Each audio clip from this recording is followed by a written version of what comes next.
Taiwan mencatat penambahan 281 kasus lokal dan 78 kasus impor COVID-19 pada tanggal 6. Kasus lokal terbanyak yakni 115 kasus tercatat di New Taipei.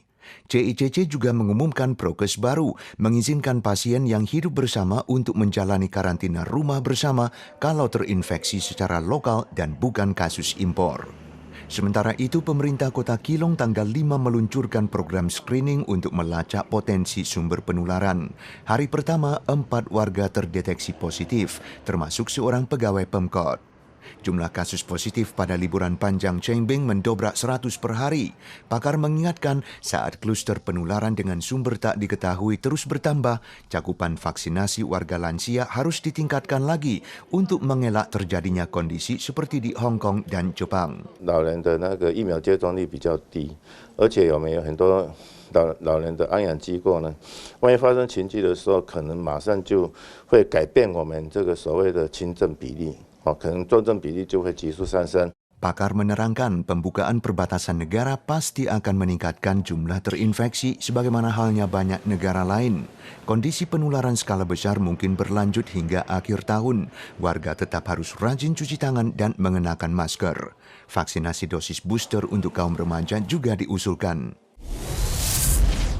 Seiring lonjakan kasus lokal COVID-19, banyak perusahaan meminta pegawainya untuk menyelesaikan tes rapid atau PCR sebelum masuk kantor usai liburan Chengbing. Sebagian lainnya memperketat tingkat pencegahan. Taiwan Mobile misalnya meminta pegawainya untuk bekerja dari rumah antara 6 dan 15 April dan yang sudah divaksin 2 atau 3 dosis baru diizinkan masuk kantor. Innolux memberlakukan jam kerja elastis, mengurangi kerumunan pegawai, dan ASI meminta pegawai di pabrik Kaohsiung yang absen lebih dari 4 hari untuk menyelesaikan tes sebelum masuk kantor. Di lain pihak, KRTC yang menangani manajemen MRT Kaohsiung juga memberlakukan protokol ketat dalam pembagian kerja dan mendorong pegawainya untuk divaksinasi. Menurut statistik, 95% pegawai KRTC telah menyelesaikan vaksinasi 1 atau 2 dosis.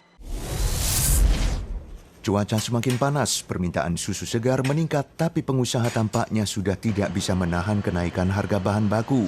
Dalam rapat Asosiasi Susu Taiwan, peternak sapi perah meminta harga susu mentah dinaikkan 5%, yakni $1,5 per liter, tapi tidak ada kesepakatan setelah pengusaha pengolahan memprotes dengan meninggalkan lokasi rapat.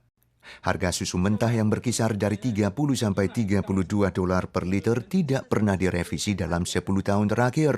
Menurut pengusaha pengolahan, kalau harga susu mentah naik dan harga pasar tidak berubah, keuntungan mereka akan terpengaruh, dan kalau harga pasar naik akan diprotes konsumen. Atas isu ini, COA menegaskan akan meminta Yayasan Industri Hewan Nasional secepatnya menggelar rapat untuk mengatasinya. Presiden Ukraina Volodymyr Zelensky tanggal 5 berbicara melalui video di depan Dewan Keamanan PBB, mengecam tindak kekerasan pasukan Rusia bagaikan organisasi teroris negara Islam, termasuk membunuh warga sipil, memerkosa wanita, merampas harta rakyat, dan sembarang membuang mayat. Menurutnya, semakin banyak bukti telah muncul tentang pembunuhan warga sipil yang dilakukan pasukan Rusia di sekitar Kiev. Це очевидно, що ключова інституція світу, яка повинна забезпечувати примус будь-яких агресорів. Zelensky menekankan status Rusia sebagai anggota tetap Dewan Keamanan seharusnya dicabut, tapi Duta Besar Rusia untuk PBB menyampaikan target pasukan Rusia di Ukraina adalah perlengkapan militer, bukan warga sipil. Pembunuhan di Bucha adalah kecaman tak berbasis. Pasukan Rusia tidak pernah menyerang warga sipil sebelum penarikan dari Bucha akhir Maret. К вам не из-за украинских земель. Мы пришли, чтобы принести долгожданный мир на истекавшую кровью Донбасс. Atas pembunuhan di Bucha, Komisi Eropa tanggal 5 mengumumkan diperberatnya sanksi terhadap Rusia, termasuk embargo batu bara dan larangan berlabuh bagi kapal Rusia.